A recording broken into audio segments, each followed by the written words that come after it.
शांति। Om Shanti. Good morning. 14/8/2026 की बाप दादा की साकार मुरली। मीठे बच्चे, रोज अपने आप से पूछो कि मैं आत्मा कितनी शुद्ध बना हूँ। जितना शुद्ध बनेंगे उतनी खुशी रहेगी, सेवा करने का उमंग आएगा। प्रश्न है, हीरे जैसा श्रेष्ठ बनने का पुरुषार्थ क्या है? उत्तर है, देही अभिमानी बनो, शरीर में जरा भी मोह ना रहे, फिक्र से फारिग हो, एक बाबा की याद में रहो। यही श्रेष्ठ पुरुषार्थ हीरे जैसा बना देगा। अगर देह अभिमान है तो समझो अवस्था कच्ची। बाबा से दूर हो, तुम्हें इस शरीर की संभाल भी करनी है, क्योंकि इस शरीर में रहते कर्मतीत अवस्था को पाना है। गीत है, मुखड़ा देख ले प्राणी दर्पण में। ओम शांति। बाप बच्चों को समझाते हैं कि जिसके योग बल से पाप कटते हैं उनको खुशी का पारा चढ़ जाता है।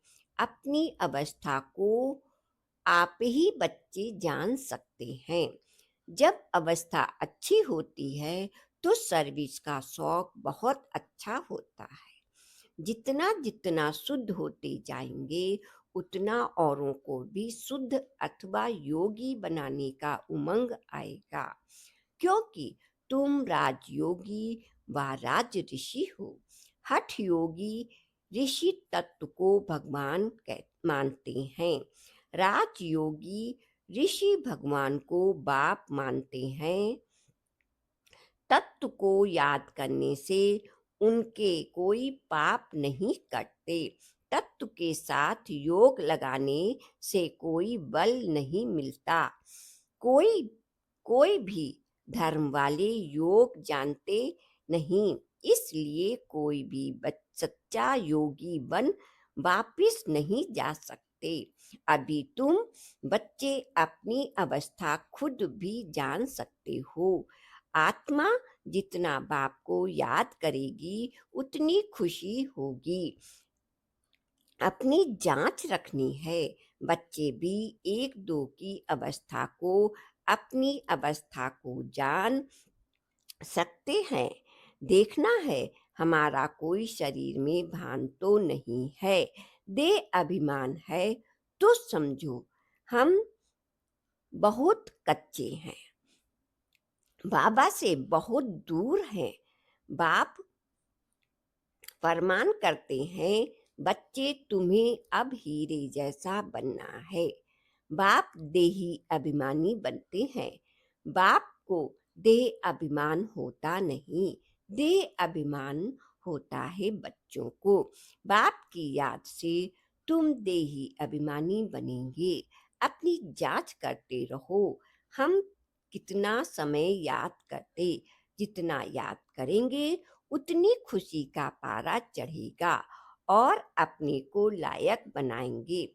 ऐसे भी मत समझना कि कोई बच्चा कर्मतीत अवस्था को पहुंच गए हैं। नहीं, रेस चल रही है।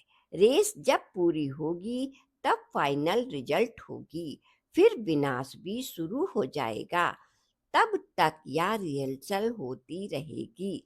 जब तक कर्मतीत अवस्था आ जाए हम किसी की बुराई नहीं कर सकते। अंत में ही सब अंत में ही सबको पता पड़ेगा। अभी तो थोड़ा टाइम पड़ा है। यह दादा भी कहते, मीठे बच्चे, अभी है यह दाद अभी है, थोड़ा समय पड़ा है।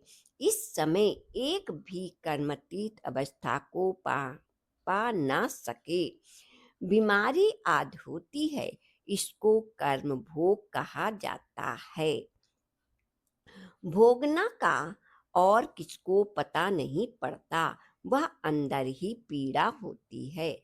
अभी एक रस अवस्था किसी की बनी नहीं है। जितनी कोशिश करते हैं उतना विकल्प तूफान बहुत आते हैं। तो बच्चों को कितनी खुशी रहनी चाहिए। विश्व का मालिक बनना कोई कम बात है क्या? मनुष्य साहूकार है, बड़े बड़े बंगले हैं, तो खुशी रहती है, क्योंकि सुख बहुत है। अभी भी तुम बाप से अथाह सुख लेते हो। जानते हो, बाबा से हम रजाई लेंगे। शांति में इतना खुशी नहीं होती जितनी धन में खुशी होती है। सन्यासी घर बार छोड़ जाएं, जंगल में रहते थे, कभी पैसा हाथ में नहीं रखते थे, सिर्फ रोटी लेते थे। अभी तो कितने धनवान हो गए हैं, सबको पैसे की चिंता बहुत है। वास्तव में राजा को प्रजा का ऊना रहता है, इसलिए लड़ाई का सामान रखते हैं। सतयुग में तो लड़ाई आदि की बात होती नहीं। अभी तुम बच्चों को खुशी होती है। हम अपनी रजाई में जाते हैं, वहां डर की कोई बात नहीं होती, टैक्स आदि की बात नहीं, या शरीर की फिक्रात यहाँ रहती है। गाया जाता है, फिक्र से फारिग स्वामी। तुम जानते हो, फिक्र से फारिग होने के लिए अभी हम जितना पुरुषार्थ करते हैं, फिर 21 जन्मों के लिए कोई फिक्रात नहीं रहेगी। बाबा को याद करने से तुम बहुत अडोल रहेंगे। रामायण की कथा भी तुम्हारे पर है, तुम ही महावीर बनते हो। आत्मा कहती है, हमको रावण हिला नहीं सकता, वह अवस्था पिछाड़ी को आएगी। अभी तो कोई भी हिल जाएंगे, फिक्रात रहेगी। जब विश्व में लड़ाई लगेगी, तब समझेंगे अब टाइम आ गया है। जितना बाप को याद करने का पुरुषार्थ करेंगे, उतना फायदा होगा। पुरुषार्थ करने का अभी ही समय है, फिर तो विनाश की धूमधाम ही समय है। फिर तो विनाश की धूमधाम होगी। अभी तो शरीर में भी मोह रहता है ना। बाबा खुद कहते हैं, शरीर की संभाल रखो। अंतिम अंतिम शरीर है, इसमें ही पुरुषार्थ कर कर्मतीत अवस्था को पाना है। जीते रहेंगे, बाप को याद करते रहेंगे। बाप समझते हैं, बच्चे जीते रहो, जितना जिएंगे उतना बाप को याद कर ऊंच वर्षा लेंगे। अभी तुम्हारी कमाई होती रहती है। शरीर को निरोगी तंदुरुस्त रखो, ओ तंदुरुस्त रखो, घपलत नहीं करनी है। खान पान की संभाल रखेंगे तो कुछ नहीं होगा। एक रस चलन से शरीर भी तंदुरुस्त रहेगा। यह अमूल तन है, इसमें पुरुषार्थ कर देवी देवता बनते हो तो बलिहारी इस समय की है। खुशी रहनी चाहिए। जितना बाप और बच्चे को याद करेंगे, उतना नारायणी नशा चढ़ा रहेगा। बाप की याद से तुम ऊंचे से ऊंचा पद पाएंगे। देखना है, हम कितना खुशी में हैं, कितने फकुर में रहते हैं। गरीबों को तो तो और ही खुशी रहनी चाहिए। साहूकारों को तो धन की फिक्रात रहती है, तुम्हारे में कुमारियों को तो कोई फिक्र नहीं। तुम्हारे फिक्र नहीं है। हाँ, कोई के मित्र संबंधी गरीब हैं तो संभाल रखनी पड़ती है। जागते भी रहना है। अगर नहीं जागते हैं तो फिर कहाँ तक मदद करते रहेंगे। बाबा कहते हैं ना, तुम सर्विसेबल खुद बनो और स्त्री को रूहानी सर्विस में दो।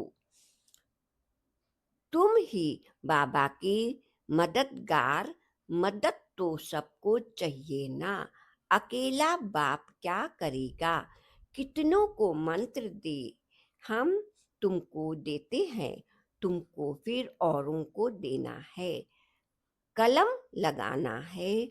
बच्चों को कहते रहते हैं, जितना हो सके मददगार बनो, मंत्र देते जाओ। तुम्हारे शास्त्रों में भी कि सबको पैगाम दिया था कि बाप आया है वर्षा लेने, तो बाप को याद करो, देहधारियों को याद नहीं करो। अपने को आत्मा समझ बाप को याद करेंगे तो तुम्हारे विकर्म विनाश होंगे और वर्षा मिल जाएगा। गीता तो बहुत सुनाते हैं, उसमें प्रसिद्ध अक्षर है मन मना भव।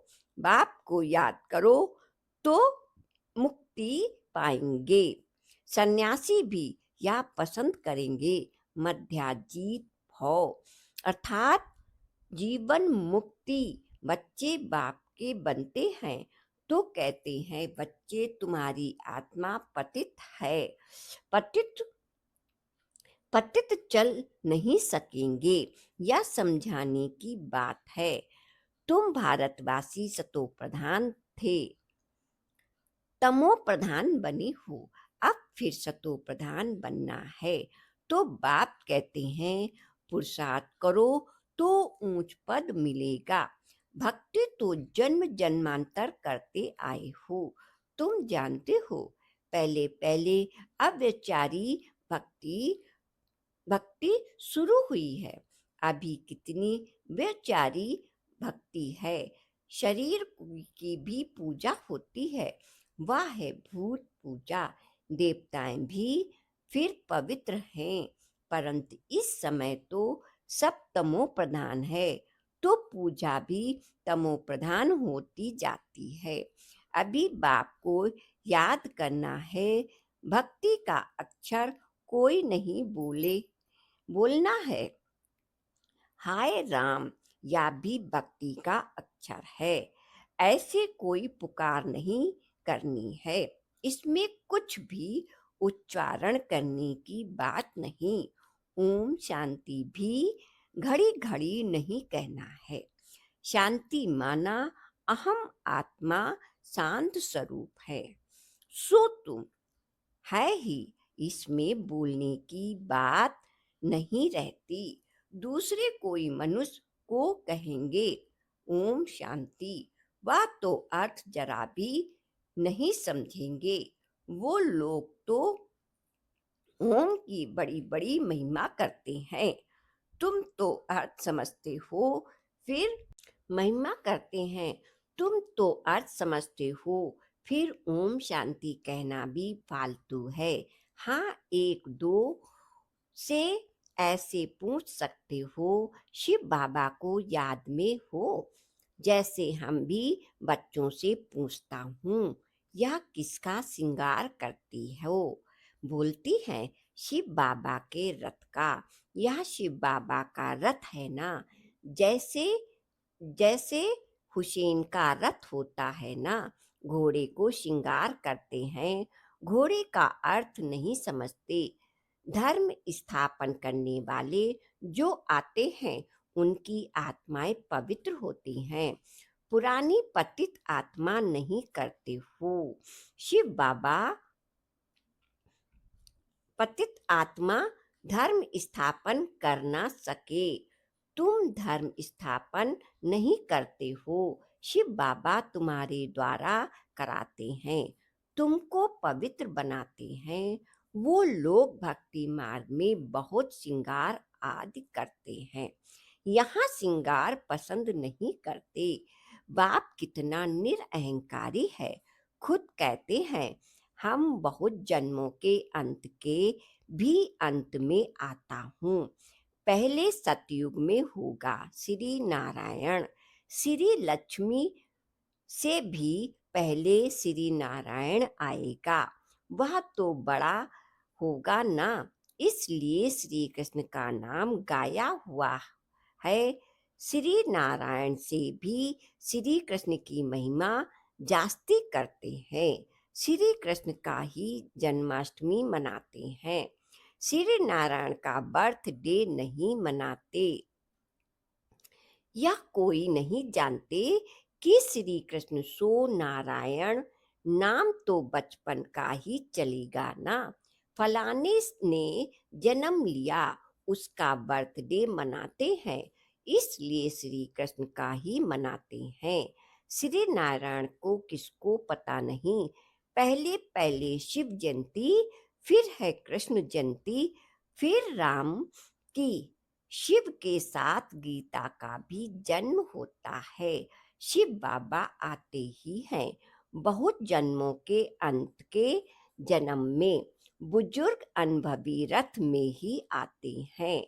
कितना अच्छा समझाया हुआ है, तो भी कितनी बुद्धि में नहीं आता। बाप कहते हैं यह ज्ञान प्रायः लोप हो जाता है। जब मैं आकर सुनाऊं तब तुम भी सुना सकते हो। अभी तुम बच्चे जानते हो हम भविष्य में एक्यूरेट यह देवी देवता बनेंगे। बाबा ने 2-3 प्रकार के साक्षात्कार किए थे। यह बनूंगा, ताज ताज वाला बनूंगा, पगड़ी पगड़ी वाला बनूंगा। 2-4 रजाई के जन्मों का साक्षात्कार किया था। अभी तुम समझ सकते हो इन बातों को दुनिया में और कोई समझ नहीं सकते। हाँ, इतना समझते हैं अच्छा कर्म करेंगे तो अच्छा जन्म मिलेगा। अभी तुम पुरुषार्थ ही भविष्य के लिए कर रहे हो। नारायण से नर से नारायण बनने का। तुम जानते हो हम या पद पाएंगे या खुशी जास्ती उनको रहेगी जो कर्मातीत अवस्था को पाने का पुरुषार्थ करते रहते होंगे। कहते हैं बाबा हम तो मम्मा बाबा को फॉलो करेंगे, तब तो तख्त पर बैठ सकेंगे। या भी समझना चाहिए कितनी हम सर्विस करते हैं और कितना खुशी में रहते हैं। खुद खुशी में रहेंगे तो दूसरों को भी खुशी में लाएंगे। अंदर कोई खराबी होगी तो दिल खाती रहेगी। कोई कोई आकर कहते हैं बाबा हमारे में क्रोध है या भूत है हमारे में। फिक्र की बात हुई ना। भूत को रहने नहीं देना चाहिए। क्रोध क्यों करें, प्यार से समझाना होता है। बाबा कोई पर क्रोध थोड़ी करेंगे। शिव बाबा की महिमा है ना। बहुत फालतू झूठी महिमा भी करते हैं। मैं करता क्या हूँ। मुझे कहते हैं आकर पतितों से पावन बनाओ। जैसे डॉक्टर को कहते हैं हमारी बीमारी दूर करो दूर करो, वह दवाई दे इंजेक्शन लगाते हैं, सो तो उनका काम ही है। बड़ी बात थोड़ी है। पढ़ते ही हैं सर्विस के लिए। जास्ती पढ़ते हैं तो जास्ती कमाई करते हैं। बाप को तो कोई कमाई नहीं करनी है, उनको तो कमाई कराना है। बाबा कहते हैं मुझे तुम अविनाशी सर्जन भी कहते हो। या जास्ती महिमा कर दी है। पतित पावन को कोई सर्जन नहीं कहा जाता। या सिर्फ महिमा है। बाप तो सिर्फ कहते हैं मुझे याद करो तो तुम्हारे विकर्म विनाश होंगे। बस मेरा पार्ट ही है तुमको तुमको यह समझाने का कि माँ कम याद करो। जितना याद करेंगे उतना ऊंच पद पाएंगे। या है ही राजयोग का ज्ञान। गीता जिन्होंने पढ़ी है उनको समझाना सहज होता है कि तुम पूज्य राजाओं के राजा बनते हो, फिर पुजारी बनेंगे। तुमको मेहनत करनी है। तुम विश्व को पवित्र बनाते हो। कितनी भारी मर्तबा है। तुम सब उंगली देते हो कलयुग पढ़ाई को पलटाने, बाकी पहाड़ आदि कुछ भी है नहीं।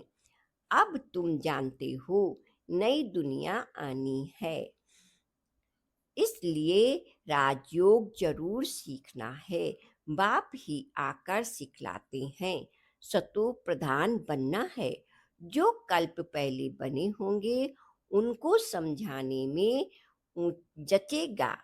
बात तो ठीक कहते हैं। बराबर बाप ने कहा, मन मना भौ। अच्छा संस्कृत है। बाप तो हिंदी में कहते हैं, मुझे याद करो, अभी तुम समझते हो हम कितने ऊंच धर्म ऊंच कर्म वाले थे।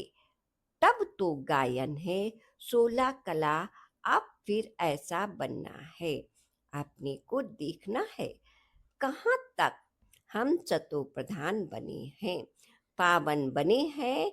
कहाँ तक नरकवासियों को स्वर्गवासी बनाने की सेवा करते हैं।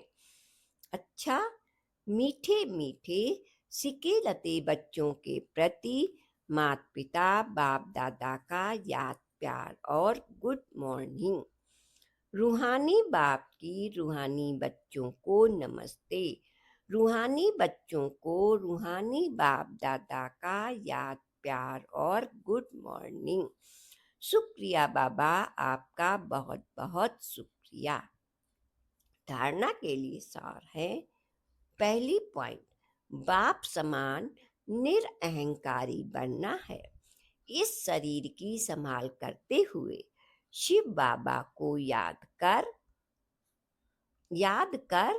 करना है। रूहानी सर्विस में बाप का मददगार बनना है। दूसरी पॉइंट, अंदर में कोई भी भूत रहने का नहीं देना है। कभी किसी पर क्रोध नहीं करना है। सबसे बहुत प्यार से चलना है। माता पिता को फॉलो कर तख्त नशीन बनना है। वरदान है, स्वार्थ शब्द के अर्थ को जान। सदा एक रस स्थिति में स्थित होने वाले सहज पुरुषार्थी भव। स्वार्थ शब्द के अर्थ को जान।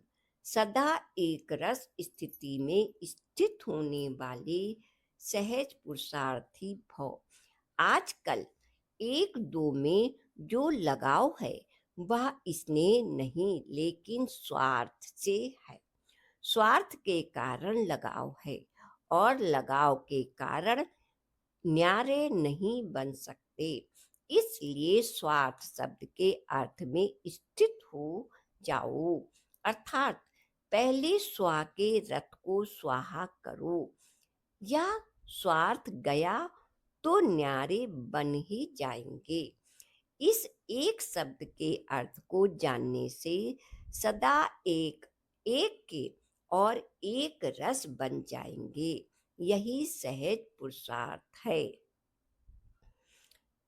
स्लोगन है, फरिश्ता रूप में रहने से कोई भी विघ्न अपना प्रभाव डाल नहीं सकता। फरिश्ता रूप में रहने से कोई भी विघ्न अपना प्रभाव डाल नहीं सकता। ये अव्यक्त इशारे अपवित्रता के बीज को समाप्त कर संपूर्ण स्वच्छ पवित्र बनो। संपूर्ण पवित्रता आप ब्राह्मणों का श्रृंगार है। सदा श्रृंगार की हुई मूरत अर्थात सदा पवित्र स्वरूप में स्थित रहे। बेहद की स्टेज पर हीरो पार्ट बजाओ। सदा ब्रह्मचारी अर्थात संकल्प में भी किसी प्रकार की अपवित्रता वृत्ति को चंचल नहीं बनाए। वृत्ति की चंचलता भी रजिस्टर को दागी बना देगी। इसलिए वृत्ति से भी सदा ब्रह्मचारी बनो। ओम शांति।